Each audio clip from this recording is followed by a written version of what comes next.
महाराष्ट्राचा अभिमान, महाराष्ट्र दिनमान.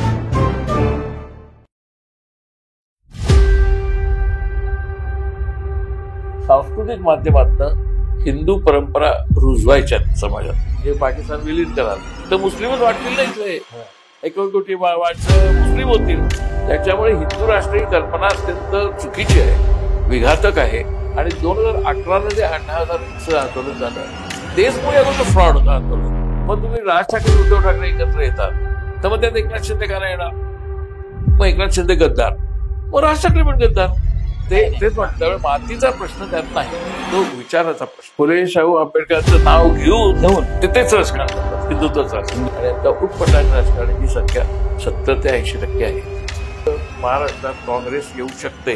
नमस्कार, मी विजय चोरमारे. महाराष्ट्र दिनमानमध्ये आपलं मनपूर्वक स्वागत आहे. आज आपण बोलणार आहोत ज्येष्ठ पत्रकार आदरणीय कुमार केतकर सरांशी. खरं तर ही एक साचेबंद मुलाखत नसेल, आम्ही मोकळेपणानं गप्पा मारणार आहोत महाराष्ट्राच्या संदर्भात. आजचा महाराष्ट्र, बदलता महाराष्ट्र, बदललेला महाराष्ट्र, उद्याचा महाराष्ट्र, ह्या सगळ्या अनुषंगानं काही गोष्टी समजून घेण्याचा प्रयत्न करणार आहोत कुमार केतकर सरांच्याकडनं. सर नमस्कार. तुम्ही इथं महाराष्ट्र आलात, त्याबद्दल तुमचं मनपूर्वक स्वागत आहे. आभारी. तर मला पहिल्यांदा असं सांगा की आपण गेल्या काही वर्षातली महाराष्ट्रातली राजकीय स्थित्यंतर बघतोय. कारण महाराष्ट्र राजकीय दृष्ट्या खूप वेगळ्या पद्धतीनं, खूप वेगानं बदलायला लागलेला आहे. म्हणजे इतकी स्थित्यंतर राजकारणात, जी स्थित्यंतर महाराष्ट्राच्या स्थापनेपासून राजकारणात झाली नाही, त्याच्यापेक्षा अधिक बदल घडामोडी ह्या गेल्या 2-5 वर्षात झाल्या. तर या सगळ्याकडे तुम्ही कसं बघता?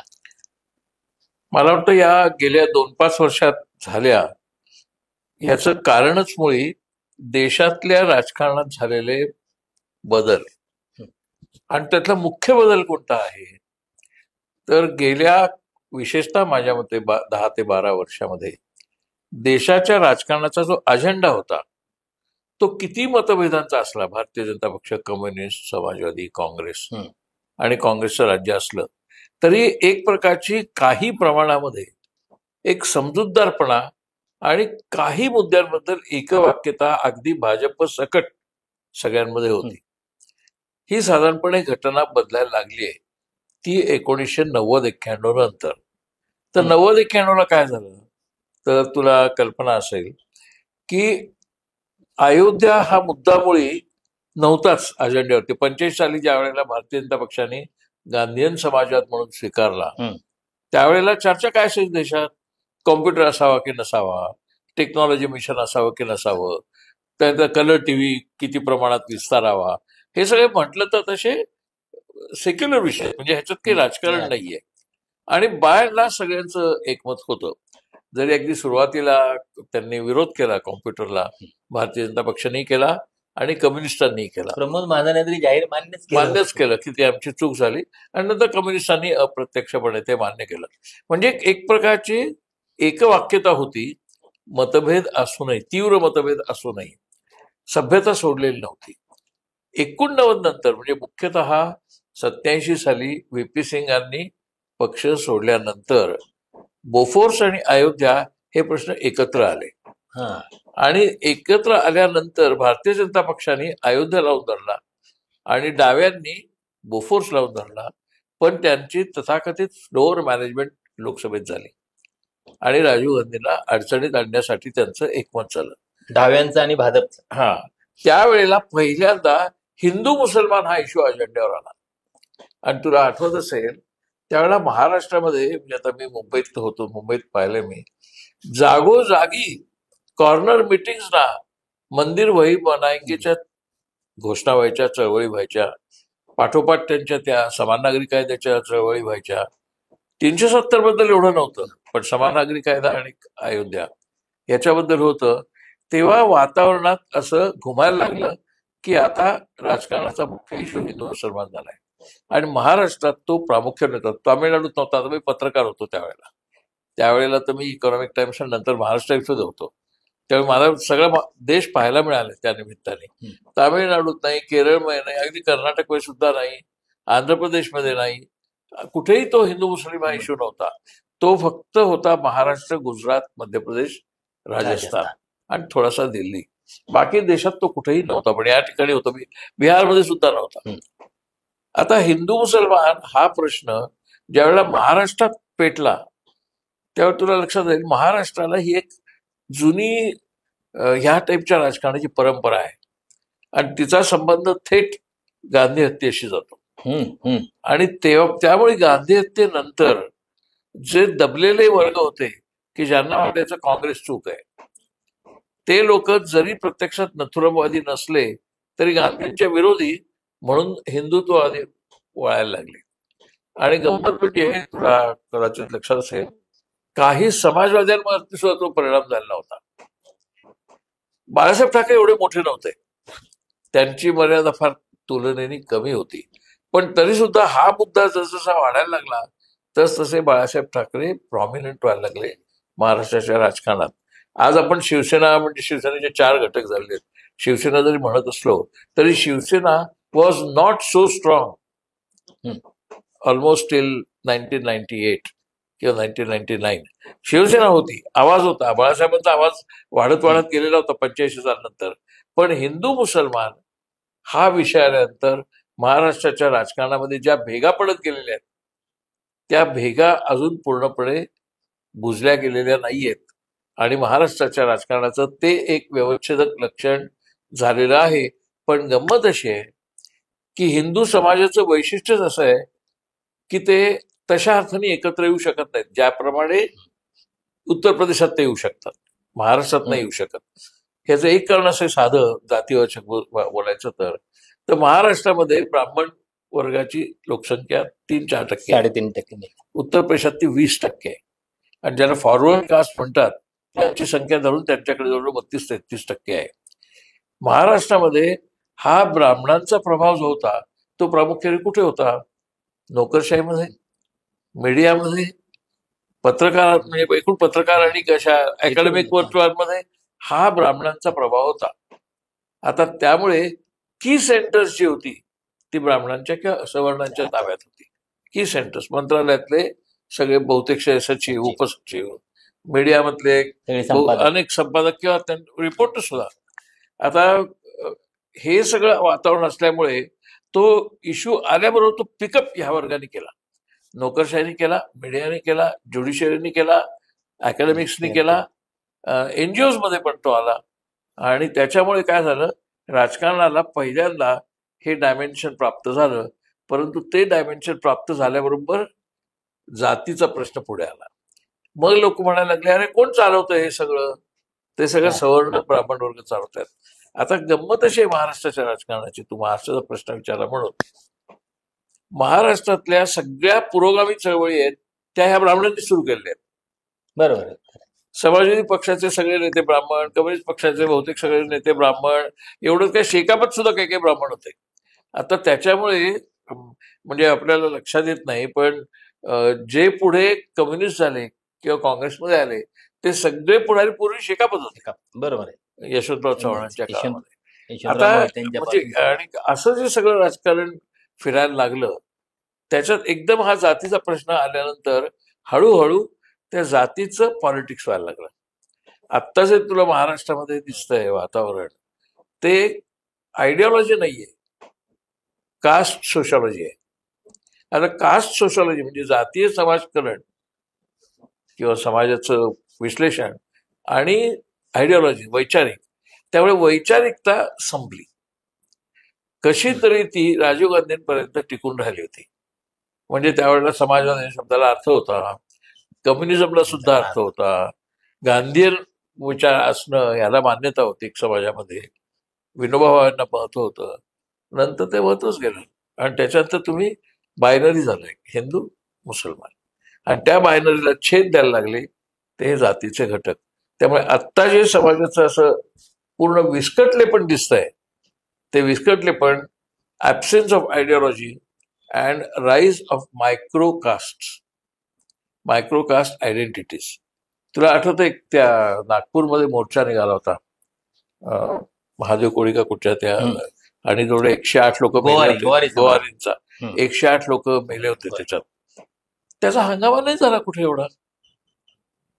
108 लोक एका नागपूर सारख्या शहरामध्ये मरणं, याचा हंगामा भाजपने नाही केला. काही काळ गोंधळ झाला, थोडंफार पिचडाने राजीनामा सात दिला, आठ आदिवासी दिवस विकास मंत्री होते, 7-8 दिवसात आठवड्याभरात विषय. प्रकरण मिटलं. 108 माणसं मरून, आपण काय म्हणतो संयुक्त राष्ट्रसभेत 105 106 माणसं मेली, इकडे 108 एकाच गावात मेली होती, एका दिवसात, काही तासात. आणि तरी त्याचा तसा प्रचंड मोठा हंगामा झाला नाही या त्यावेळेला. आत्ता जर तसं काही घडलं असतं तर 15 दिवस महाराष्ट्र पेटला असता.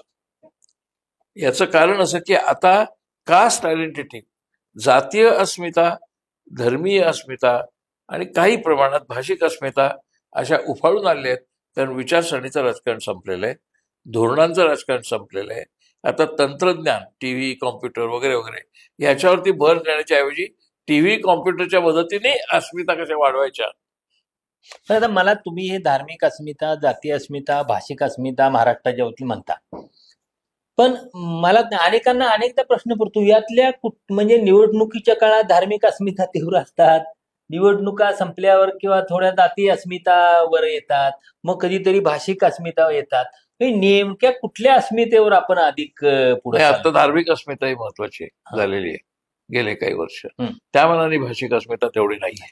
आणि जातीय अस्मितेचा प्रश्न काय आहे की आपल्याकडे संबंध महाराष्ट्र जो आहे त्याच्यातल्या जातीयेची गणित बांधायला सगळीकडे एकाच प्रकारचं वातावरण नाही. म्हणजे कोकणामधल्या जाती वेगळ्या आहेत पूर्णपणे. कोकणातल्या कित्येक जातींचं अस्तित्वच मराठवाड्यात नाहीये. बरोबर. विदर्भातल्या जाती वेगळ्या आहेत, त्याचा मुंबईमध्ये काही पत्ताच नाहीये. पुण्यामधल्या जातीय अस्मिता हे एकूण तिथल्या ब्राह्मण संस्कारामध्ये दडपल्या गेल्या. त्यामुळे जातीय अस्मिता ह्या मायक्रो झाल्या आणि त्या मायक्रो पद्धतीने होणाऱ्या अस्मिता विस्कळीत असल्यामुळे सर्वांना एकत्र आणणारी अस्मिता कोणती आहे तर ती धर्माची. म्हणून हिंदू मुस्लिम वाढले. आता माझ्या पाहण्यामध्ये असे खूप लोक आहेत की जे एकाही मुस्लिम माणसाला आयुष्यात भेटलेले नाहीत, ओळखत नाहीत, त्यांचा परिचय आलेला नाही, त्यांच्या ऑफिसात नसतात. एकूण जर तुला लक्षात असेल मुस्लिम व्यक्ती फार आता मीडियामध्येच बघणं किती कमी आहेत, फारच कमी आहेत. त्यातल्या त्यात इंग्लिश मीडियात थोड्याशा आहेत, म्हणजे इंग्लिश टीव्ही मीडियामध्ये किंवा इंग्लिश प्रिंट मीडियात सुद्धा. पण मराठी मीडियात एकदम कमी मुस्लिम असतात. आमच्या म्हणजे माझ्याच पाहण्यामध्ये होते. मी महाराष्ट्रात एवढंच काय निरनिराळ्या मायक्रोकास्ट सुद्धा मीडियामध्ये ब्युरोक्रेसी जास्त नसतात. आता तिकडे सुद्धा ज्या वेळेला दलितांचं रिझर्वेशन नंतर आल्या त्याच्यामध्ये मुख्यतः नवबौद्ध आहेत. बरोबर. त्याच्यामध्ये कुठचा तुला दाखव ब्युरोक्रॅट की जो जाती भाषेत बोलायचं तर वाल्मिकी वंगी समाजातला आहे, मातंग समाजातला आहे, मांग समाजातला आहे, ढोर समाजातला आहे, तो दिसत नाही. दलित म्हणजे ते एक विशिष्ट नवबौद्ध सुशिक्षित महार, ह्याच्या पलीकडे जात नाही. तर ती मायक्रो आयडेंटिटी तशी खालची विकसितच झाली नाही प्रत्यक्ष ह्याच्यावरती यायला, अजेंड्यावरती यायला.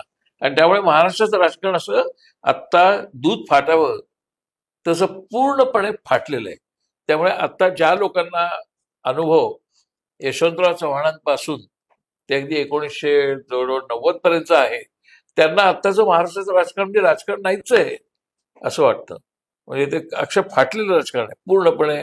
एखादी गोधडी फाटावी, त्या गोधडीच्या निरनिराळे कापडं जी वापरलेली होती त्या गोधडीमध्ये ती सगळी कापडे असे फुटून बाहेर यावी आणि कुठे जर कापूस आलेला असेल तर कापूस पडून जावा, अशा पद्धतीचं आत्ताचं महाराष्ट्र राजकारण आहे. ह्या राजकारणाच्या आधारे कोणत्याही वैचारिक पद्धतीने कोणतंही धोरण घेतलं जाईल असं वाटत नाही. चर्चा कशावर होतात, शिक्षकांना गणवेश असावा की नाही, सगळ्या विद्यार्थ्यांची पाठ्यपुस्तकं देशभर महाराष्ट्रभर एकच असावे की नाही, महत्वाचे विषय आहेत का आत्ता राज्यासमोर. मला आत्ता महाराष्ट्रातल्या बेकारी संबंधी, महाराष्ट्रात बेकारी प्रचंड प्रमाणावर आहे, याच्या संबंधात एकही मंत्री, मुख्यमंत्री फडणवीस असतील, उपमुख्यमंत्री शिंदे असतील, उपमुख्यमंत्री पवार असतील, अर्थमंत्री असतील, कोणाच्याकडनं महाराष्ट्रातल्या बेकारीचा प्रश्न आपण समजावून घेऊया.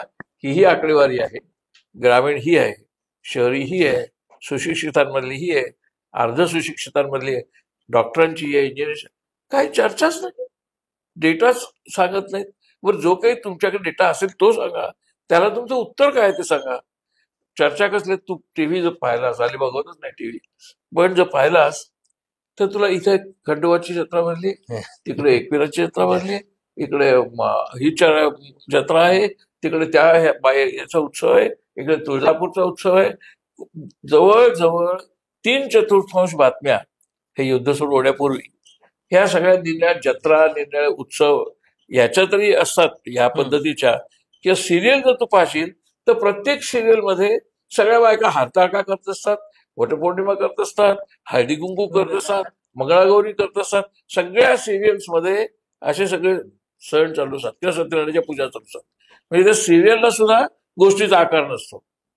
टीव्ही सिरियल्सना गोष्ट नावाची विसरून गेलेले आहेत ते गोष्ट पूर्ण.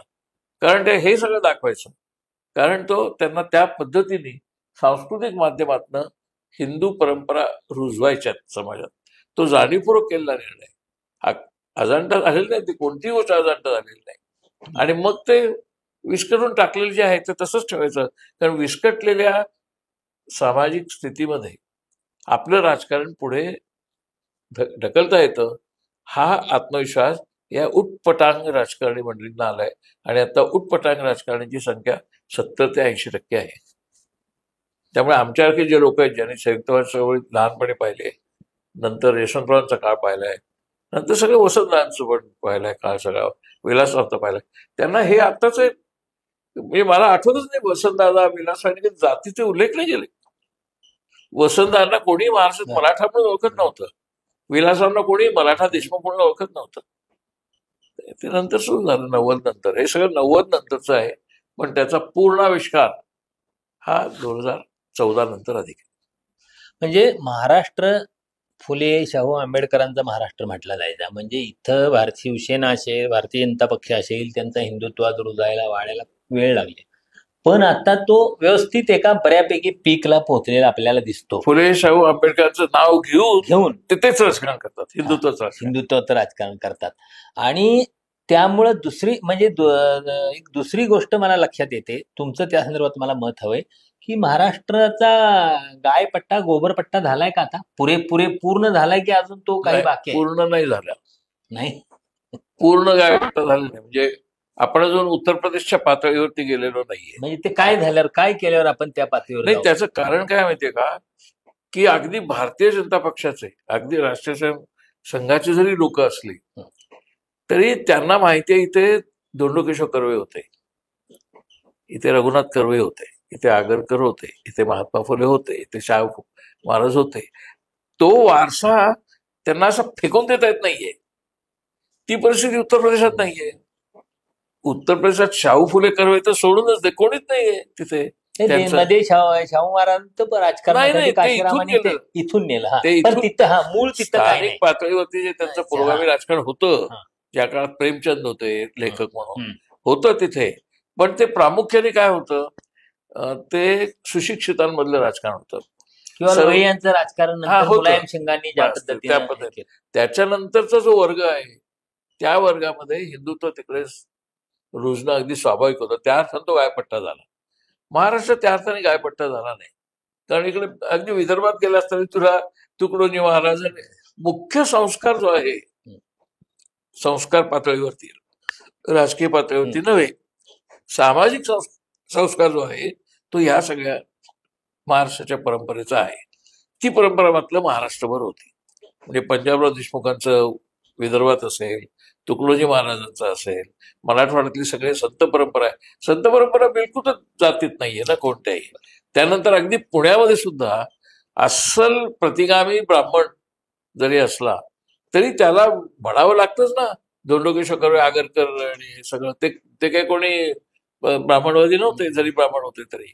आणि परवापर्यंत पुण्यावर काँग्रेसचंच वर्चस्व होतं. एक्झॅक्टली. गाडगिळांचं अनेक वर्षानंतर कलमाडींच्या पर्यंत, आणि गाडगिळांच्यावर जेदे आलेच होते.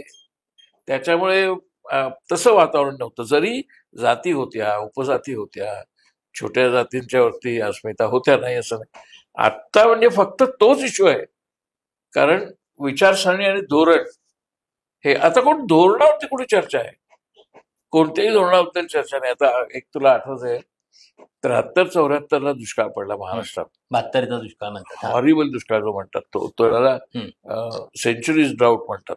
इतकं म्हणजे त्या काळामध्ये मध्यमवर्गाला सुद्धा सुकडी वगैरे खायचा सुकडी होती. मला आठवतं सुकडीची आदेश चव अजून माझ्याही त्यावेळेच्या सरकारने दिलेली आहे. पण त्यावेळेला कुठे असं झालं नाही महाराष्ट्रात की काय काय तुम्ही आम्हाला सुकडी खायचं, काय केलं नाही काय तुम्ही. मोर्चे निघाले, मृणाल गोरे, अहिल्या रंगणेकर, तारा रेड्डी या सगळ्यांचे मोठाले मोर्चे निघाले. एनडी पाटलांनी मोठा मोर्चा काढला, गोळीबार झाला तिथं, सगळं झालं. पण त्यात कुठेही हे नाही आलं, म्हणजे असं वितुष्ट आलं नाही की बाबा ज्याच्यामुळे आमचं सगळं चाललंय आता जातीय, आता आमच्या धर्मामध्ये सगळं सांगितलेलं आहे ते मांडा, म्हणजे असं होणार नाही. आता म्हणजे कोणत्याही प्रश्नाचं उत्तर हिंदू धर्मात आहे, भगवद्गीतेत आहे, भगवद्गीता कंपल्सरी करा. असल्या टाईपची चर्चा 72-74च्या काळामध्ये मतभेद असूनही नव्हती.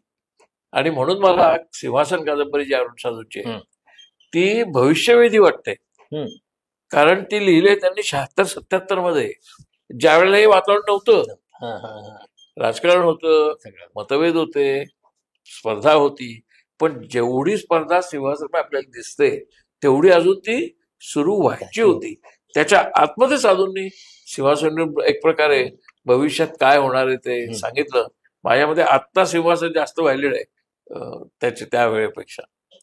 तर तसं राजकारण हे महाराष्ट्रातलं गेल्या काही वर्षात. पण आता एक गोष्ट म्हटली असं जाते किंवा हे सगळं वातावरण बिघडलेलं असताना, या समाजात काही गोंधळ असताना, वैचारिक असेल किंवा अन्य कुठल्याही पातळीवर असेल, तर तिथं समाजाला दिशा दाखवण्याचं काम माध्यमातले लोक करतात, लेखक करतात, विचारवंत करतात. आता तसं काही दिसतंय का त्या पद्धतीनं? म्हणजे हा व्हॅक्युम दिसतोय तुम्हाला? माध्यमांमध्ये नाहीये काहीच वातावरण.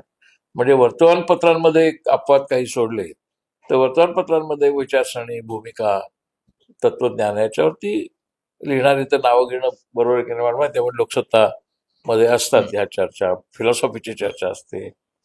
परंतु नाट्य माध्यमामध्ये आहे. आता नाटकामध्ये अलीकडे आलेली नाटकं जी आहेत, भूमिका आहे नाटक आहे, किंवा सला ते सलाना त्याला आपल्या बोजेवार आणि संतोष कोलेचा चित्रपट आहे, त्याच्यात आहे. तर साहित्य, चित्रपट आणि कला ह्याच्यामध्ये अजून सॅनिटी आहे. कदाचित कोणी असं म्हणेल की त्या काळची प्रगल्भता आहे का, म्हणजे गंगाधर गाडगे, अरविंद गोखले, तर ती तुलना करणं बरोबर नाही. आताचं वातावरण वेगळं. आता आसाराम लोमटे सारखा लेखक किंवा प्रसाद कुमठेकर सारखा लेखक हे अत्यंत अतिशय प्रभावी लेखक आहेत. जयंत पवार होता. जयंत पवार तर खूपच, जयंत पवार तरी एक पिढी अगोदर गेला, तो माझा सहकारीच होता. परंतु हे सगळे जे लेखक आहेत त्यांनी माझ्या मते अजून ते जे मापदंड आहेत, ते जे मानदंड किंवा मापदंड आहेत ते त्यांनी टिकवलेले आहेत काही प्रमाणात चित्रपट, नाट्य आणि साहित्यसृष्टीमध्ये. मीडियामध्ये नाही. आणि त्याच्यामुळे अगदीच काही सगळं गेलंय असं परिस्थिती नाही. पण राजकारणात, म्हणजे सत्ताकारणामध्ये मात्र गेलंय बरंचसं, ते काही टिकलेलं नाही जास्त. म्हणजे आपण हे राजकारण चर्चा करतो. पूर्वी तुम्ही यशवंतरावांचा उल्लेख केला, आधीच्या राजकारणाचा उल्लेख केला. पण राजकारणात पूर्वी मतभेद असले, टोकाचा विरोध असला तरी एक सौहार्द होतं राजकारणातलं. ते गेल्या काही वर्षात, 10 वर्षात हे सौहार्द तुम्हाला दिसतं का? मधल्या काळात 5 वर्ष राज्यसभेवर होता, म्हणजे त्यामुळे ते अंतर्गत राजकारणामधलं सौहार्द संपलंय. पण उदाहरण देतो तुम्हाला. दत्ता देशमुख कॉम्रेड होते, त्यांना झाली होती अटक 1962 साली चीनच्या आक्रमणाच्या पार्श्वभूमीवर. यशवंतराव त्यांना तुरुंगात भेटायला गेले, दत्ता देशमुखांना. त्यांना अटक झालेली असताना, आता ते लाल निशाण पक्षाचे कॉम्रेड होते आणि यशवंतराव मुख्यमंत्री होते. आता असं शक्य आहे? आता अशी अवस्था आहे की आनंद तेलतुंबडे आणि त्यांचे भीमा कोरेगाव मधले सहकारी यांना म्हणजे जणू काही त्यांनी काय प्रचंड मोठा देशद्रोह केलाय अशा पद्धतीने त्यांना तुच्छतेने वागवलं जात आहे. आनंद तेलतुंबडेला अजूनही एक प्रकारे तो बेलवरती असणार काय, किंवा ते एकच नाही विचार अजून आहेत. ते सॅन स्वामीला स्ट्रॉ दिला नाही, त्याला पॅरालिसिस झालेला 80 वर्षाचा वृद्ध मनुष्य, त्याला न्यायालयाने स्ट्रॉ घ्यायला परवानगी दिली नाही पाणी पिताना, कंटर पाणी ग्लास उचलता येत नव्हता. आता इतकी निष्ठुरता, इतकं क्रौर्य, इतका द्वेष हा न्यायालयीन काळात कधी दिसला नव्हता, तो आता आहे. तर कारण ते न्यायालयात आणि मीडियामध्ये हे सगळं विष, आणि ब्युरोक्रेसीमध्ये आणि पोलीसमध्ये हे सगळं विष आलेलं आहे. एवढ्या प्रमाणात ते विष अजून साहित्य, कला आणि चित्रपटात आलेलं नाही. एवढ्या प्रमाणात, काही प्रमाणात आले पण जास्त नाही आलेलं. पण हे ह्या क्षेत्रांमध्ये आता न्यायालयांमध्ये असे निर्णय विचित्र विचित्र होतात की ज्याला बॉर्डरिंग इन्ह्युमॅनिटी. आता अंडर ट्रायल लोकांची संख्या इतक्या मोठ्या प्रमाणात की ज्यांना बेलच नाही आणि ज्यांची केस पटलावरती येतच नाही. आणि महाराष्ट्रात खूप आहेत, महाराष्ट्रात खूप केसेस आहेत आणि महाराष्ट्रात तर सारखे हायकोर्टात इकडे तिकडे अर्ज पडतच असतात, पण त्यांची दखल तर घेतली जात नाही. हे न्यायालयीन चित्र आहे. आणि त्यामुळे मला असं वाटतं की न्यायालय, नोकरशाही, पोलीस सिस्टीम, राजकारणी, ह्या चौघांच्या ज्या फायरवॉल्स हल्लीच्या भाषेत सांगतात, कॉम्प्युटरच्या फायरवॉल्स ज्या तयार झाल्या आहेत ना, त्या भेदणं हे राजकारणाला सध्या शक्य नाहीये. आणि साहित्य कलेमध्ये जर ते तुम्हाला दिसलं तर ते ह्या फायरवॉलला भेदू शकत नाहीत. म्हणजे आता यातलं सगळ्यात एक गोष्ट महत्वाची, बाबा या सगळ्या गोष्टी बिघडत असताना घटनात्मक संस्था काही होत्या, त्याच सरळ गेलेत ना. त्याच सगळं महत्व होतं आणि त्याच्यावर सगळं आधार होता घटनात्मक लोकांचा. संस्थांनीच हे हिंदू मुस्लिम बायनरी बऱ्याच वर्षी स्वीकारली. ब्युरोक्रेसीत कोण आहेत? मध्यमवर्ग आहे. मीडियात कोण आहे? मध्यमवर्ग आहे. ज्युडिशरीत कोण आहे? मध्यमवर्ग आहे. अकॅडमिक्स मध्ये प्राध्यापक वर्गात कोण आहे? मध्यमवर्ग आहे. ह्या सुशिक्षित मध्यमवर्गाने ज्या वेळेला अधिकृत विचारसरणींचा, समाजवाद असं नाही, विचारसरणींचा, गांधीवाद असेल, समाजवाद असेल, मार्क्सवाद असेल किंवा अगदी आंबेडकरवाद असेल, ह्या सगळ्याच्या पलीकडे जे काही उग्र हिंदुत्वाचं राजकारण आहे किंवा उग्र हिंदुत्वाचा विचार आहे, तो जर या संस्थांनीच अप्रत्यक्षरित्या मान्य करायला सुरुवात केली तर स्वाभाविकच बँकेत अर्ज आले आणि 10,000 पैकी 3 अर्ज मुस्लिम लोकांचे असले कर्जासाठी, तर 3 अर्ज गेले पाण्यात. हे उरलेल्या 7 लोकांचाच विचार होईल. अकॅडमिक्समध्ये, सोसायटीजमध्ये मुस्लिम माणसाला जागा मिळणं अशक्य आहे. हे सगळं गेल्या 15 वर्षात वाढलंय. असं नव्हतं. यशवंतराव चव्हाणांच्या काळात तर मला वाटतं हिंदू मुस्लिम असा कधी विषयच निघालेला नाही. हे भाजप होती, RSS होती, पण हिंदू मुस्लिम विषयावरती समाजाची विभागणी त्यावेळेला दिसत नव्हती, जी आता दिसते प्रामुख्याने 2012-14 नंतर. आता तुमच्या बोलण्यात मगातपासून आलं की हे सगळं बाबा ब्युरोक्रेसीमध्ये, निर्णय प्रक्रियेत ब्राह्मण वर्ग होता, अमक्या ठिकाणी ब्राह्मण वर्ग म्हणजे अशा विचारात, कारण त्यात मराठा पण आहेत, पण मला त्यात इतर जाती नाही, राज्य काय कर्त्यांच्या दृष्टीनं बघितलं तर एका मराठा जातीचं वर्चस्व सगळ्या महाराष्ट्राच्या राजकारणावर बऱ्यापैकी आहे. मग होतं. मग त्यांचं काय, त्यांची गणित बिघडली, चुकली, काय झालं नेमकं? नाही, त्यांची गणित बिघडली, चुकली म्हणजे मी याच्यावर बोलणं जातीवाचक नाही येते. नाही, काय हरकत नाही. महाराष्ट्रामध्ये आपण काय 34% संख्या ही मराठ्यांची आहे, म्हणजे मराठा अधिक कुणबी. आता मराठा आणि कुणबी यांच्यामधल्या जातीवर मला माहिती, तुम्ही पाहिलेलं आहे. कल्याणला दोघांच्या परिषदा आपण झालेल्या होत्या, तर सोडून देऊया आपण. पण तरी मराठा आणि कुणबी म्हणून 34%. 34% म्हणजे किती? 4.5 कोटी. कॅलिफोर्नियाची लोकसंख्या किती? कॅलिफोर्निया अमेरिकेतला 4.5 कोटी. म्हणजे अख्ख्या कॅलिफोर्नियाची जेवढी लोकसंख्या आहे तेवढी फक्त मराठ्यांची लोकसंख्या महाराष्ट्रात आहे. आता हे मराठा जे होते ते संयुक्तवाद चळवळीच्या काळात, नंतर अगदी शरद पवारच्या PDFच्या काळामध्ये सुद्धा प्रामुख्याने त्यांची आर्थिक स्थिती ही लोअर मिडल प्लस होती, लोअर मिडल क्लास वरती. आणि आता तुला 72 ते 74च्या काळात दुष्काळातल्या ज्या वेळेला कामगारांना, त्या दुष्काळी कामगारांना कामासाठी यायला लागायचं, खडी फोडायला लागायची, तुरुंगासारखी खडी फोडायला लागायची, त्याच्यात शेकडो मराठा कुटुंब होती. आता ह्या मधल्या काळामध्ये आर्थिक विकास जो झाला, तर एकूण आर्थिक विकास जो झाला मुख्यतः 80 नंतर, त्याच्यामध्ये मराठा जातीतले जे लेयर्स आहेत आर्थिक, म्हणजे वेल ऑफ, समृद्ध नव्हे पण समृद्धीच्या जवळचा, सुस्थित, मध्यम स्थित आणि गरीब, त्यात गरीब मराठ्यांची संख्या जरी जास्त असली तरी ह्या 3 वर्गांमध्ये आर्थिक स्थिती दुप्पट 5पट सुधारली. आणि त्याच्यामुळे त्यांची मुलं मोठ्या प्रमाणावरती उच्च शिक्षणाला ब्राह्मणांप्रमाणे, पूर्वीच्या ब्राह्मणांप्रमाणे जायला लागली. हम्म. अमेरिकेत गेली, जर्मनीत गेली. माझ्या माहितीमध्ये असे खूप मराठा समाजातले लोक आहेत की जे पूर्वी लोअर मिडल क्लासमध्ये होते, शेती होती पण मुलं होई इकडेच करायची. त्यांचं शिक्षण झालं, ती आर्थिक स्थिती सुधारली. ती आर्थिक स्थिती सुधारल्यानंतर त्यांची ऑन पार शहरी सुशिक्षित सवर्णांशी त्यांची सांस्कृतिक नाळ जुळली आणि त्यामुळे त्यांचं ग्रामीण जीवन सुद्धा त्यांचं शहरी झालं.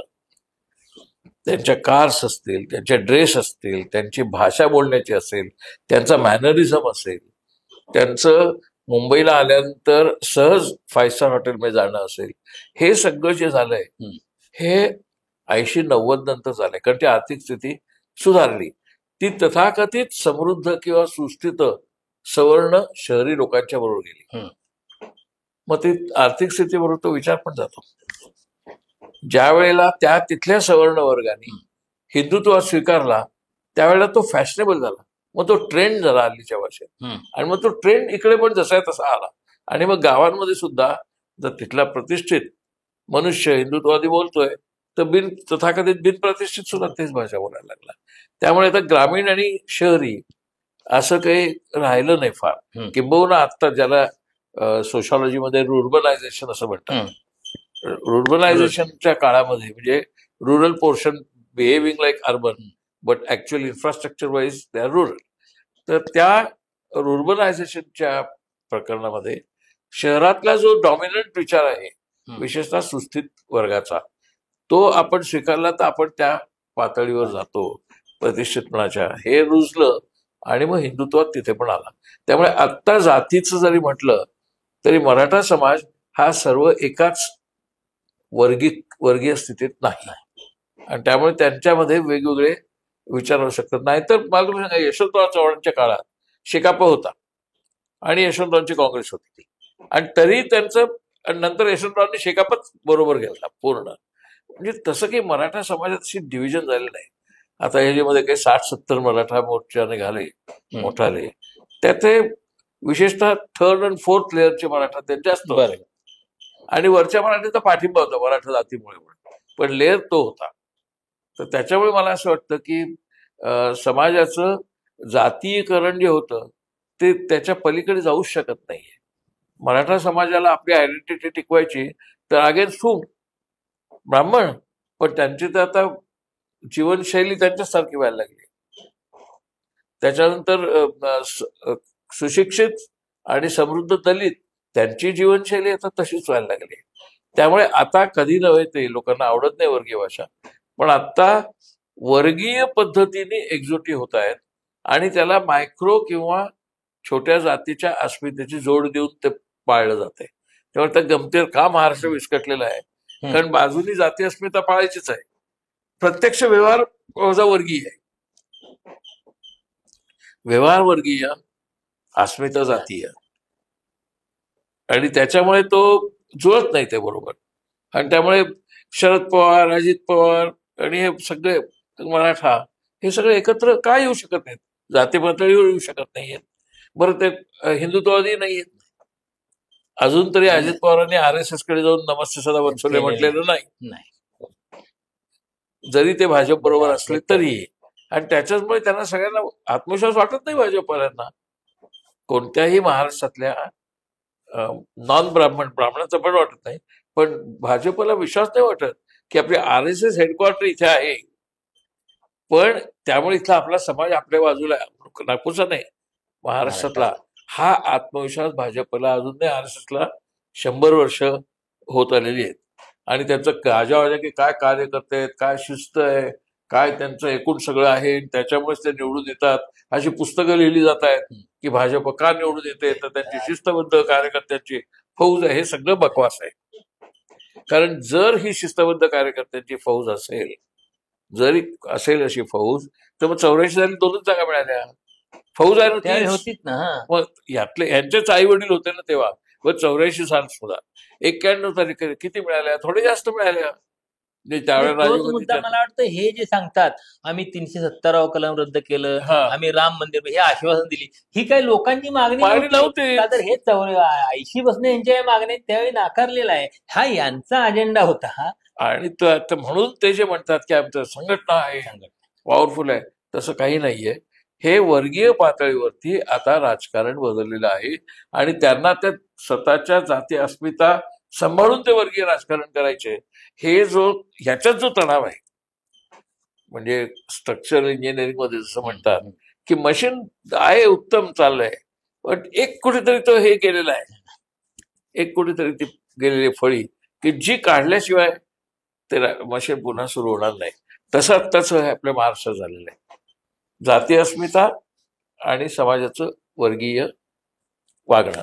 एकूण महाराष्ट्राच्या राजकारणासंदर्भात बोलायचं झालं तर आपल्याला म्हणजे कशा रीतीनं बाबा, पूर्वच्या आधीचा महाराष्ट्र, पूर्वच्या नंतरचा महाराष्ट्र, युती सरकारच्या आधीचा महाराष्ट्र, युती सरकारच्या नंतरचा महाराष्ट्र, की 14च्या आधीचा महाराष्ट्र आणि देवेंद्र फडणवीस मुख्यमंत्री झाल्यानंतरचा महाराष्ट्र, काय आपल्याला याचं कसं काय याच्या संदर्भात?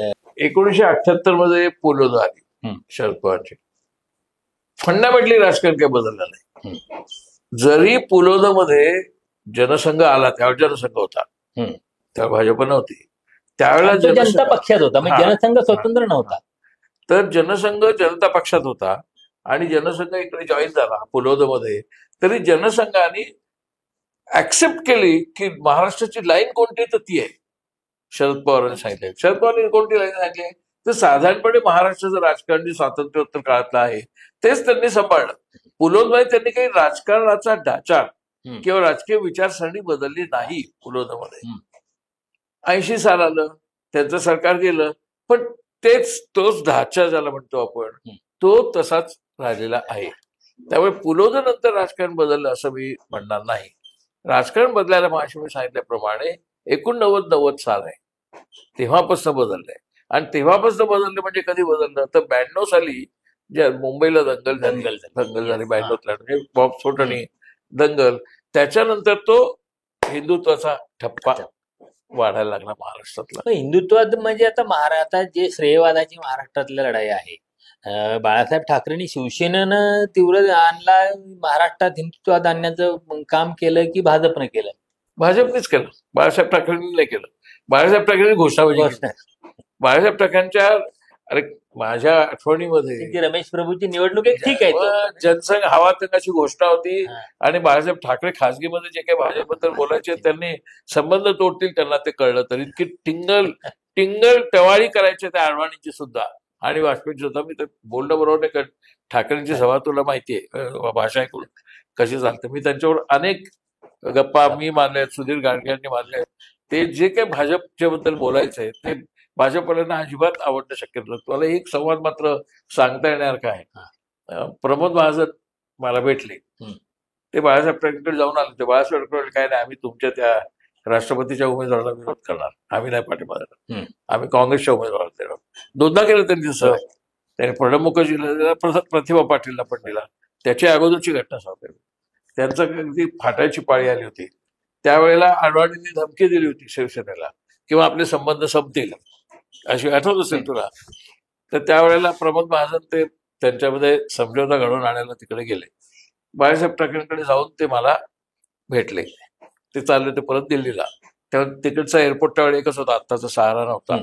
ते तिथल्या सहारा म्हणून जे हॉटेल होतं, आहे अजूनही, त्या सहारा हॉटेलमध्ये मी, प्रमोद महाजन असे आम्ही बसलो होतो. असा विषण्ण अवस्था होता. म्हटलं काय झालं, गुरूंना भेटून आलो, बाळासाहेब ठाकरेंना भेटून आलो. ते आम्ही घडवून आणतोय ना की समजवता तुटता कामा नाही आलाय, असा माझा प्रयत्न आहे. मग म्हटलं काय झालं, अरे ते बाळासाहेबांना कन्व्हिन्स करणं अशक्य आहे. म्हटलं तुम्ही हिंदू, ते तर सांगतात हिंदू हृदय सम्राट. अरे ते कसलं हिंदू काय, त्यांना ठेवणं आटोक्यात फार कठीण आहे, पण होईल, जमेल असं वाटतं मला. त्यामुळे म्हटलं पण ते सीटा वाटपाचा प्रश्न, अरे सीटा वाटप हे निमित्त आहे, मुख्य राजकारण आहे. घेऊ पण येतील बाळासाहेब आमच्या बरोबर. पण इतका तीव्र तणाव त्याला तो जाणवत होता की येतील की नाही. म्हणजे जर ते हिंदुत्ववादी एकत्रीकरण असतं तर मग एवढा तणाव व्हायचं कारण नव्हतं. आणि बरोबर प्रमोद महाजनचे त्यांचे उत्तम संबंध होते. इतके व्यक्तिगत. 99ला ज्या 6 महिन्या निवडणुका अगोदर झाल्या हम्म. नारायण राणे मुख्यमंत्री असताना, हम्म. त्या प्रमोद महाजनांच्या आग्रहामुळे झाल्या असं सगळं जग मानतं. नाहीतर ते 6 महिने अगोदर झाले नसते. शायनिंग इंडियाचा हा, प्रभाव महाराष्ट्र हा, वेगळी म्हणून असं ते. तर त्याच्यामुळे हिंदुत्ववादाचा राजकारणाचा प्रभाव हा 92ला बाबरी मशीद पाडल्यानंतर हम्म. त्याच्यानंतर तो असा वाढायला लागला. आणि हिंदुत्व म्हणजे काय आहे इथलं? मुस्लिम द्वेष म्हणजे हिंदुत्व. त्यांना भगवद्गीता माहित नसतं, वेद माहित नसतात, उपनिषद माहित नसतं, त्यांना पूर्ण रामरक्षाही धड म्हणता येत नाही. पण हिंदुत्व म्हणजे काय? मुसलमान, त्यांची मुसलमानांना खतम केली पाहिजे. आणि मुसलमानांना खतम करायचं म्हणजे काय करायचं? इथल्या मुसलमानांना खतम करायचं आणि पाकिस्तानला खतम करायचं. याच्या इतक्या अत्यंत संकुचित हिंदुत्व आहे त्यांचं. त्यांचं हिंदुत्व फिलॉसॉफिकल नाहीये. जसं दयानंद सरस्वती ते हिंदुत्ववादी होते, त्यांचं फिलॉसॉफिकल हिंदुत्व आहे. त्यामुळे हिंदुत्वामध्ये अगदी विवेकानंदांचं सुद्धा, दत्तप्रसाद दाभोळकरांनी विवेकानंदांचं खरं चित्र मांडलंय समोर. तर तसं हिंदुत्व काही यांचं नाही. त्यांना इंटरेस्ट पण नाही, वाचण्याचा इंटरेस्ट नाही त्याला. मुस्लिम द्वेष एवढंच आहे. म्हणजे त्यांचं गणित कच्चं, इतके मूर्ख आहेत ते हा. की त्यांना असं ते म्हणतात की 4 बायका करतात, त्यामुळे 25 मुलं, असं त्यांची भाषा असते. एका कुटुंबात 25 मुलं. अरे पण मूर्खांनो, तसं जर असतं तर मग आत्ताच त्यांची लोकसंख्या वाढायला पाहिजे हिंदूंपेक्षा.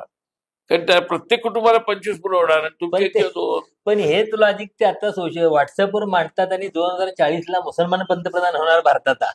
असं पण म्हणतात ते. म्हणजे त्यांना एवढं लक्षात येत नाहीये की त्यांची लोकसंख्या ही आता 17 ते 18% आहे. मग ती आता 17 ते 18% असं 40% असायला पाहिजे. आणि मुस्लिम जो जन्मदराचा वाढ हिंदू बरोबर आहे. फार काय फरक नाही. एकच जन्मदर वाढ आहे. आणि दुसरं, उद्या तुम्ही पाकिस्तान नष्ट करा, हा. म्हणजे पाकिस्तान विलीन कराल, तर मुस्लिमच वाटतील ना इथले. होय. पाकिस्तानात जवळजवळ 17 कोटी मुस्लिम आहेत. बांगलादेशमध्ये 16-17 कोटी आहेत. आपल्या एका उत्तर प्रदेशची लोकसंख्या 22 कोटी आहे आणि अख्ख्या पाकिस्तानची लोकसंख्या 16-17 कोटी आहे.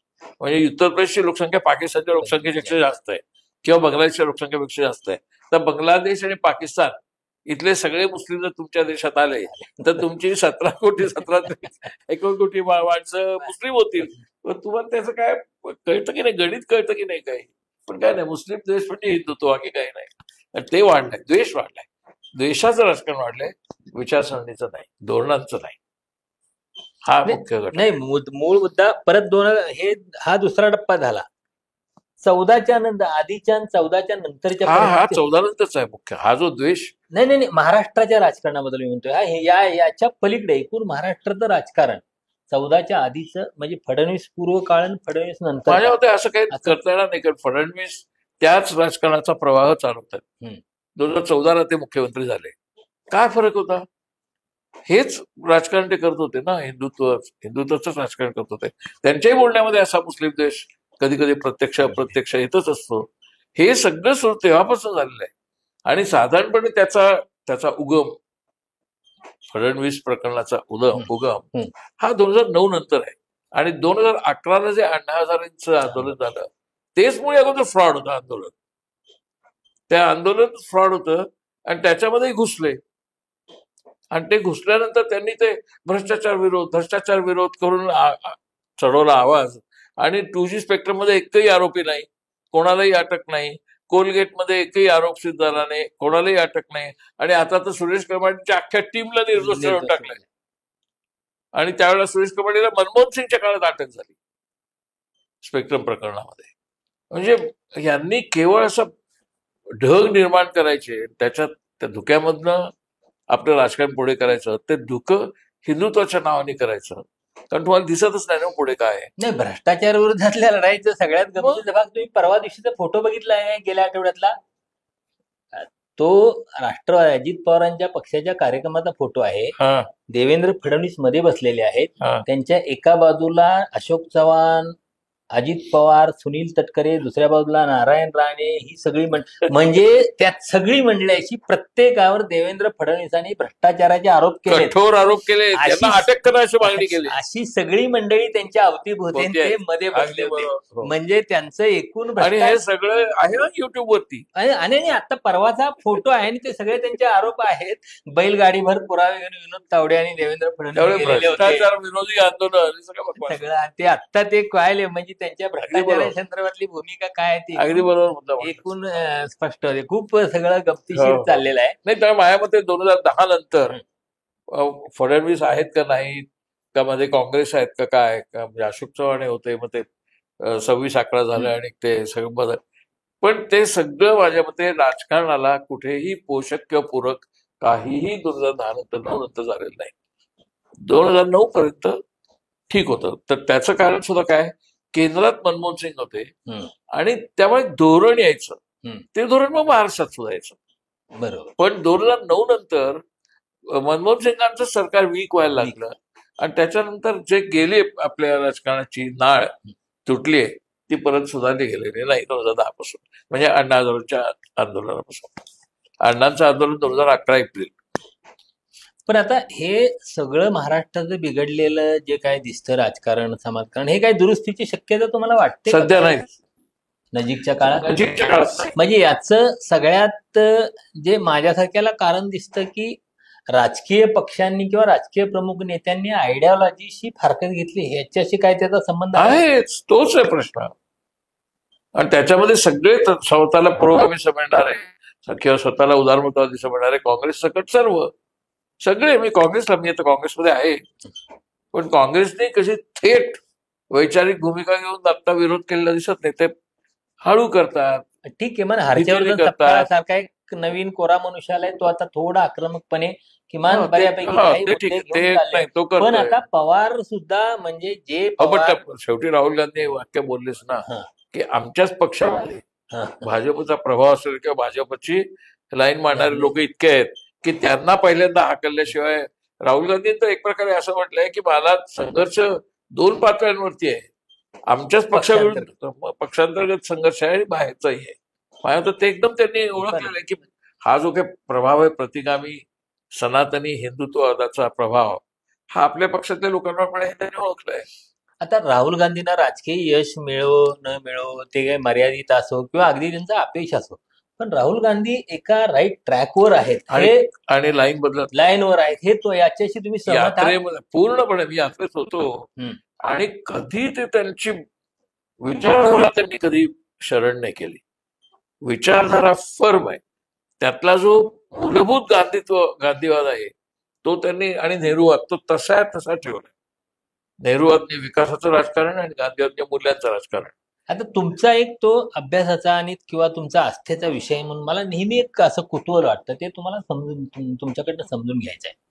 म्हणजे इथं ही धर्मवादाविरोधातली लढाई आहे किंवा सेक्युलरिझमची लढाई आहे.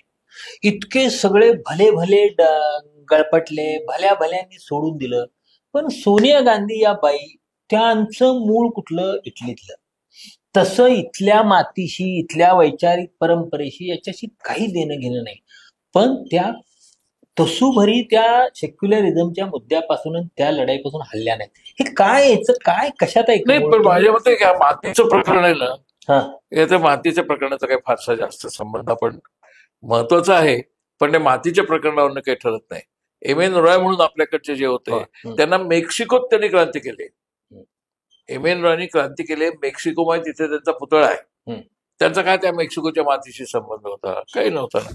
मातीशी संबंध वगैरे सगळं इथे ज्यांचा मातीशी संबंध आहे तेच गेलेत ना हिंदुत्ववादाच्या मागे. तेच म्हणून म्हणते. आता अशोक चव्हाण मुख्यमंत्री, 100 वर्षाची त्यांना काँग्रेसची परंपरा आहे.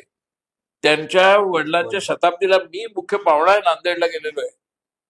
म्हणजे त्यांना ह्याच्या हैदराबाद मुक्ती संग्रामाच्या काळापासून काँग्रेसशी त्यांचा संबंध आहे अशोक चव्हाणांचा, आणि ते भाजपमध्ये जातात. एवढंच नाही, ते RSS नंतर बाजूने बोलतात. म्हणजे हे मला एक वेळ मोदींचं समजू शकतो, व पहिल्यापासून ते RSS प्रचारक आहेत, त्यांनी केला RSSचा प्रचार, ते प्रचारकच आहेत. अशोक चव्हाण म्हणून मी म्हटलं बघायचं निदान अजित पवार अजून नागपूरच्या गेलेले. हेडक्वार्टरला जाऊन तिथे नमस्ते नाही नाही सर नाही, मला मुद्दा आहे की सोनिया गांधी हे काय तर रसायन आहे? तेच म्हणतात. त्यामुळे मातीचा प्रश्न त्यात नाही, तो हा. विचाराचा प्रश्न आहे, हं. संस्कारांचा प्रश्न आहे, मूल्यांचा प्रश्न आहे. सोनिया गांधी या 100% सेक्युलर घरामध्ये वाढल्या. इथे आल्यावर त्या आल्या त्या विशिष्ट होत्या वयाच्या. बरं. त्यावेळेला त्यांनी काय पाहिलंय ते इंदिरा गांधी पाहिलंय. 70 सालची गोष्ट आहे. हं. त्यांनी संघर्ष काय पाहिलाय तर काँग्रेसमधले प्रतिगामी आणि काँग्रेसमधले पुरोगामी, सिंडिकेट आणि इंडिकेट त्यावेळेला म्हणायचे, त्यांच्यातले संघर्ष त्यात आल्या त्या वर्षी सुरू झालाय. आणि त्यांनी ते पाहिलं की काय विचारसरणीचे संघर्ष आहेत. आणि त्यांनी कधीही राजकारणात पडलेल्या नव्हत्या. 1970 सालपासून त्या म्हणजे 69-70 सालपासून त्या भारतात आहेत. त्यांनी कायम पाहिलाय तो विचारांचा संघर्ष पाहिलाय. आणि त्यावेळेला त्यांनी ती ठरवली भूमिका, कारण त्यांनी नेहरूंना पाहिलेलं नाही. कारण नेहरूंच्या निधनानंतर ते 5-6 वर्षांनी राजूशी लग्न करून इकडे आल्या. पण नेहरूंचं मग त्यांनी वाचायला सुरुवात केली. त्यांना लक्षात आलं की सेक्युलरिझमनी हा देश एकत्र राहिलाय. जर का पाकिस्तानप्रमाणे 1947 साली आपण हिंदू राष्ट्र झालो असतो तर मग मिझोराम वेगळा झाला असता, काश्मीर वेगळा झाला असता. मिझोराम, नागालँडमध्ये जवळजवळ 80% ख्रिश्चन आहेत, पण ते वेगळे झाले असते. तामिळनाडूमध्ये मान्य नव्हतं त्यांना राष्ट्रीय स्वयंसेवक संघ. ते द्राविडिस्तान मागतच होते पूर्वी, पण त्यानंतर खलिस्तानची मागणी होतीच 1900 अगदी अलीकडेपर्यंत होती. म्हणजे मग जर आपण हिंदू राष्ट्र असतो तर द्राविड गेले असते सोडून, शीख सोडून गेले असते, मिझो सोडून गेले असते, काश्मीर तर गेलाच असता. त्याच्यामुळे हिंदू राष्ट्र ही कल्पना अत्यंत चुकीची आहे, विघातक आहे. आणि आपल्याला सेक्युलर असेल तरच आपण एक राष्ट्र म्हणून राहू शकतो. हा जो प्रामुख्याने नेहरू आणि त्याच्यानंतर आंबेडकर आणि या सगळ्या लोकांनी मांडलेला आहे, त्या सेक्युलरिझममुळे आज आपण देश टिकून आहे. हा विचार त्यांनी पाहिला. आणि उलट माझ्या मत आहे कित्येक काँग्रेसवाल्यांपेक्षा त्याचा समज सोनियांना जास्त काय येईल, कारण त्या बाहेरून पाहतायत आणि आतनंही पाहतायत. जे आपल्याला नाही, आपण मातीतले आणि आपण मातीत असल्यामुळे काही चुकीची धोरणं घेऊ शकतो. आम्ही मातीतले ना, तर मातीचं जास्त कौतुक करू नये, विचाराचं कौतुक करा. तुम्ही कोणता विचार मांडता याला जास्त महत्व आहे मातीपेक्षा सुद्धा. नाहीतर मग आता रेजिस डेब्रे हा जो सहकारी होता चे गोवेराचा, तो फ्रान्समध्ये होता. कॅस्ट्रोचा चे गोवेरा, त्याचा रेजिस डेब्रे हा सहकारी, तो फ्रान्समध्ये होता आणि तो लढत होता क्युबन रिव्होल्युशनच्या बाजूने.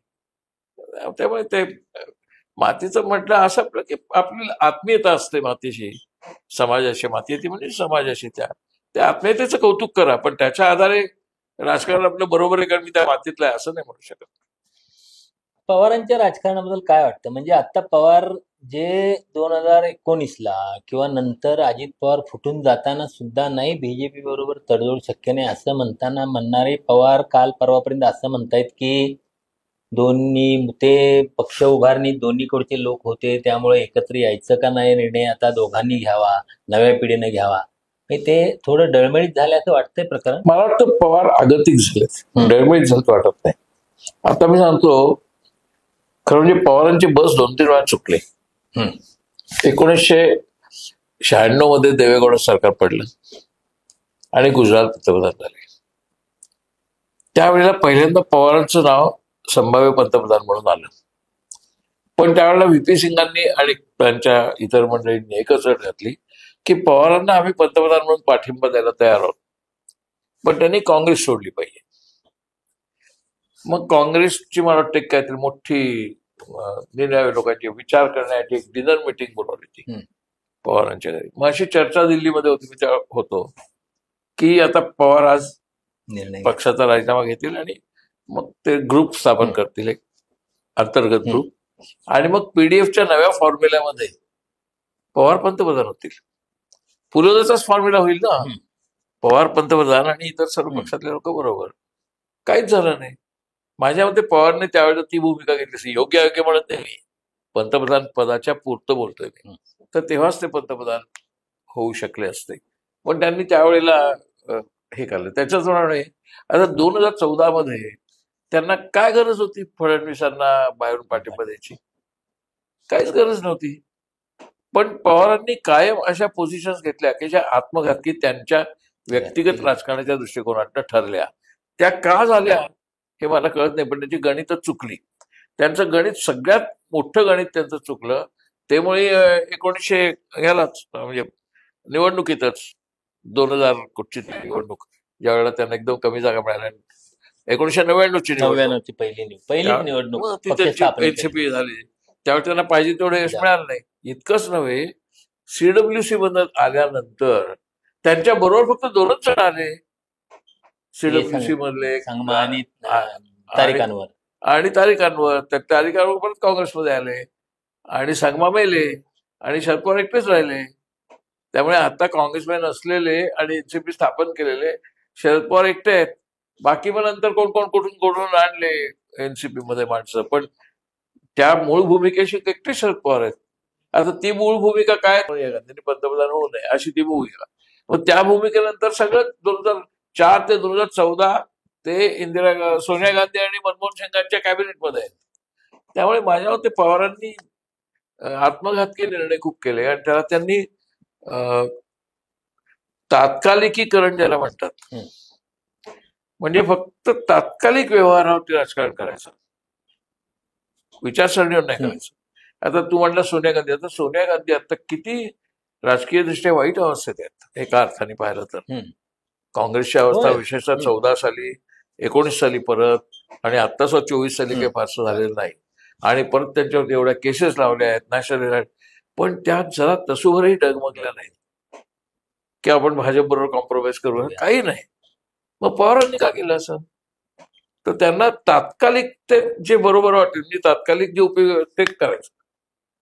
असं दीर्घकाळ एका विचारसरणीला अनुसरून तिथे राहायचं असं करायचं नाही. तर भाजप बरोबर ते अजून गेलेलं नाहीये. पण कालच्या ह्याच्यातनं बोलण्यात त्यांचं दिसतंय की म्हणजे ती ज्या ठामपणे 22 साली अजित पवार सोडून गेल्यानंतर मी नाही भाजप सोबत येणार, ते आता ते एकत्रीकरणाच्या दृष्टीने म्हणताय. 98-99 साली ते जवळजवळ भाजपच्या जवळ अगदी गेलेले होते. पण नाही तरी सुद्धा एक गोष्टी काही त्यांना देता येतो, फायदा गेले नाही. अंतिमतः आपण गेले नाहीत, पण इंडियाच्या बॉर्डरवरती अंतिमतः आपण म्हणतो की त्यांनी ते पाळलेलं आहे. मग अजून आता ते बोलण्यातच आहे, अजून पुढे प्रत्यक्षात मला आता थोडं सिरियस वाटतंय. म्हणजे त्यानंतरची सुप्रिया सुळेंची कालचं पत्रकार परिषद आहे, त्यांनी परवा त्या मुलाखतीत नीरजा चौधरीच्या असं सांगितलं, सुप्रिया सुळेंचा निर्णय त्यांनी घ्यावा. तर सुप्रिया सुळे काल पत्रकार परिषदेत असं म्हटलं, तर म्हणजे खरं तर त्यांनी असं म्हणायला हवं होतं की आम्ही भारतीय जनता पक्षासोबत जाणार नाही. तर त्याने असं म्हणले की आम्ही 8ही खासदार एकमताने निर्णय घेऊ. म्हणजे तो निर्णय काय असू शकतो, म्हणजे मला पवारांच्या पहिल्या विषय स्टेटमेंट संदर्भात हे होतं. पण असं शरद पवार इतक्या वेळा बोललेले त्यांच्या राजकारणात की ज्याचा हाही अर्थ निघतो तोही अर्थ निघतो. पण मला थोडं सिरियस वाटलं, कारण पवार बोलले ते नाही वाटलं. कालचं सुप्रिया सुळेंचं त्याच्यानंतरचं स्टेटमेंट ते मला जास्त, तो शरद पवारचा आतला आवाज आहे. म्हणजे तो सुप्रिया सुळेंचं जे स्टेटमेंट आहे की आम्ही 8 खासदार, म्हणजे तिथं अपेक्षा अशी होती कुणालाही जे आत्ताच पवारांच्या राजकारणाचं समर्थन करतात किंवा सेक्युलरिझमच्या राजकारणात, त्यांच्याकडून अपेक्षा अशी होती की सुप्रिया सुळेंनी म्हणावं नो, बीजेपी भारतीय जनता पक्षाबरोबर तडजोड नाही, म्हणजे मी एकटी राहिले 8 खासदार मिळून निर्णय घेऊ. म्हणजे इथं मला पवारांची दिशा स्पष्ट होती. पण माझ्यामध्ये कित्येक वेळा सुप्रिया सुळे ह्या शरद पवारांचा आतला आवाज असल्यासारखा बोलतात. त्यामुळे हे विधानही ते आतला आवाज असल्यासारखं असू शकतं. त्यामुळे म्हणजे अजित पवार बरोबर जायचं तर मग त्याच्यासाठी स्पष्टीकरण पाहिजे. मग ते आम्ही एकट्याने निर्णय नाही घेतला, पवारांनी. मग आता त्या पक्षातला दुसरा एक मतप्रवाह असा आहे की मग सत्तेचा लाभ घ्यायचा तर अजित पवार कशाला थेट भाजपमध्येच जाणार, म्हणजे मध्यस्थामार्फत लाभ घेण्यापेक्षा आपण थेट प्रवाह आहे. फक्त पंचायत त्यांची अशी आहे की ज्या वेळेला भाजप डळमळीत झालेली आहे त्यावेळेला हा विचार त्यांच्याकडे येतो, हे मला कळतच नाही. सर, हा आत्मघातकीपणाचा अजून एक आविष्कार आहे. आता काही मोदी स्ट्रॉंग नाही, मोदी लोकप्रिय नाहीये, मोदी निवडून आले नाहीयेत. मोदींनी पार्लमेंटरी पार्टीची मीटिंगच घेतलेली नाहीये. ते निवडून आलेत ना पंतप्रधान, म्हणजे लोकसभेचे नेते म्हणून भाजप, ते त्यांच्या पार्टीत निवडलेले नाहीये, त्यांच्या पार्टीची मिटिंगच झालेली नाहीये. त्यांनी डायरेक्टली एनडीए मार्फत आपलं पंतप्रधान पदाची शपथ घेतली आणि ते चूक आहे. म्हणजे ते ऍक्च्युली ते पाहिलं तर सांकेतिक दृष्ट्या ते पूर्णपणे घटनाबाह्य म्हणता येईल. फक्त घटनेत तसं लिहिलेलं नाही म्हणून की तुमच्या पक्षाने निवडलाच ते तुम्हाला पुढारी म्हणून, आणि तुम्ही कसे पंतप्रधान भाजपचे. पण त्याचा कोणी प्रश्न विचारला नाही, काँग्रेसने काही विचारलं नाही. परंतु ते भारतीय जनता पक्षातर्फे निवडून आलेले नाहीत, एनडीए तर्फे आलेले आहेत. याचं कारण काय आहे तर मोदींना स्वतःला माहितीये की आपली खुर्ची तेवढी स्ट्रॉंग नाहीये. आता असं ज्यावेळेला मोदींनाच वाटतंय त्यावेळेला जर हे असं म्हणत असतील तर ते म्हणजे धन्यच म्हणायला लागेल. म्हणजे एकूण तुम्हाला महाराष्ट्राचं राजकारण नजीकच्या काळात अशाला एक काय वाटत करायला म्हणजे काय केल्यानंतर नाही, ते असं नाही होणार का, आहे? असं काही त्याला म्हणजे आजच्या काँग्रेस स्ट्रॉंग व्हावी लागेल, काँग्रेसनं काय करावं लागेल असं तुम्हाला वाटतं का? तर आजचा तसा आपण काँग्रेसनी त्यांच्या विचाराशी स्पष्ट राहून मला वाटतं हर्षवर्धन आता ते करतोय. हं. ते करून जर त्यांनी ते धोरण ठामपणे मांडलं तर महाराष्ट्रात त्यांच्या जागा निर्णायक पद्धतीने सरकार, मेजॉरिटी नव्हे, सरकार स्थापनेच्या दृष्टीने जाऊ शकते. म्हणजे लोकसभेत जसं मतदान झालं हं. तशापर्यंत महाराष्ट्रात काँग्रेस येऊ शकते. तिथपर्यंत फुल मेजॉरिटी 288 मध्ये वसंतांच्या काळात होती तसे नव्हे, पण राज्य कोण करणार ह्याचा निर्णय घेण्यात काँग्रेस महत्वाचा घटक असू शकतो याचं माझं मत आहे. फक्त त्याच्यासाठी त्यांना दोनच गोष्टी करायला लागतील, विचारसरणी फर्म आणि मास कॉन्टॅक्ट. समाजाशी संपर्क खूप सुटलेला आहे, तो त्यांना परत जोडावा लागेल. आता फक्त आणि एक- राहुल म्हणतात ते एकदम करेक्ट, त्यांना राहुलच्या त्या धोरणाशी राहायला लागेल की आपल्याच पक्षात जो प्रतिगामी विचार आहे तो बाहेर काढायला. तो बाहेर काढा. फक्त आता एक शेवटचा मुद्दा आहे. एकूण महाराष्ट्राच्या राजकारणाचा विचार करताना तो आपल्याला बाजूला ठेवता येत नाही. जसा पवार हा एक महत्वाचा घटक आहे, तसा ठाकरे हा एक महत्वाचा घटक आहे. आणि उद्धव ठाकरेंच्या पक्षाची आताची स्थिती, त्यांचं चाललेलं राजकारण आणि नव्यानं राज ठाकरे काही भूमिका घेऊन जरा यायला लागलेत उलट्या दिशेनं. तर या सगळ्याकडं कसं बघताना यातून काय तुम्हाला उद्धवराज एकत्र येणं त्याचा काही येतील का, आले तर त्याचा काही त्यांना फायदा होईल का, आणि महाराष्ट्राच्या राजकारणावर त्याचा काय परिणाम होऊ शकेल का? ते एकत्र आले तर त्या दोघांना त्याचा फायदा होईल हं. आणि शिवसेना पक्षाचा काही प्रमाणात होईल. कारण असंख्य शिवसैनिकांची अशी इच्छा आहे की त्या दोघांनी एकत्र यावं. आता त्यांना जर एकत्र यायचं असेल तर त्यांना इतके कंगोरे स्वतःचेच निर्माण केलेले दूर करावे लागतील. कारण त्यांचे त्यात इगो इन्व्हॉल्ड आहेत, हं. त्यांनी आतापर्यंत घेतलेल्या भूमिका इन्व्हॉल्ड आहेत. त्या सगळ्या निगेट करून एकत्र येण्याची प्रत्यक्ष भूमिका घेणं, ती व्यवहारात आणणं हे कठीण आहे, पण अशक्य नाही. पण कठीण मात्र जरूर आहे. आता शिवसेनेचा विचार तू केलास, शिवसेनेमध्ये आता काय काय आहे? एक राज ठाकरे पण शिवसेनाच, एकनाथ शिंदे पण शिवसेनाच, उद्धव ठाकरे पण शिवसेनाच, आणि इतर अनेक असे छोटे छोटे गट आहेत की जे भाषा शिवसेनेचीच करतात, की ज्याच्यामध्ये मराठी माणूस हीच त्यांची मुख्य भूमिका असते. पण ते अधिकृत पक्ष वगैरे नाहीये, पण हे तिथं पक्षच आहेत ना रेग्युलर, एकनाथ शिंदे, उद्धव ठाकरे आणि राज ठाकरे. त्यामुळे मग तुम्ही राज ठाकरे आणि उद्धव ठाकरे एकत्र येतात तर मग त्यात एकनाथ शिंदे का नाही येणार? मग एकनाथ शिंदे गद्दार, मग राज ठाकरे पण गद्दार. म्हणजे मग ते गद्दार कोण नाही, राज ठाकरे. मूळ शिवसेनेच्या पायाला ज्यांनी धक्का लावला, दगड काढला, त्यात राज ठाकरे आहे, त्यात नारायण राणे आहेत, त्यात एकनाथ शिंदे आहेत. मग चौघही जण एकत्र या ना, भुजबळ सकट, मग ती शिवसेना एकत्र येईल. नाही तर आता नुसतं एक तात्कालिकतेचं राजकारण होईल की आता म्युन्सिपल कॉर्पोरेशन मुंबईला, ठाण्याला आहे, त्यामुळे एकनाथ शिंदे ठाण्यात थोडं स्ट्रॉंग आहे आणि मुंबईमध्ये उद्धव अजून काही पूर्ण विस्कटला गेलेला नाही. तेव्हा आता या दोघांचा बेरीज करून आपण ठाणा आणि मुंबई शिवसेनेमध्ये राहू देत, म्हणजे महाराज आणि उद्धव एकत्र आले त्याचा फायदा होईल, असा तात्कालिक फायद्याचा विचार त्याच्यात आहे. पण आतापर्यंत राजकारणाचा उद्धव ठाकरे खूप ठाम होते राज ठाकरे किंवा कोणाशी कॉम्प्रोमाइज करण्यावर, पण ते थोडे सौम्य झालेत. याचा अर्थ त्यांना आपल्या काय खूप म्हणजे नाही होणार नाही कदाचित आपल्याला. मुंबईचं असं मत स्प्लिट झाली शिवसेनेची, मी शिवसेनेचा आहे पण मी शिंदे सेनेचा आहे, मी शिवसेनेचा आहे पण मी राज ठाकरेचा आहे, मी शिंदे सेनेचा आहे पण मी उद्धव सेनेचा आहे, अशी 3 मतं जर स्प्लिट झाली तर मग फायदा भाजपचा आहे. पण हे दोघे एकत्र आले तर ते भाजपशी फाईट करू शकतात. निदान काहीतरी फाईट करू शकतात, निदान काही फाईट होऊ शकते.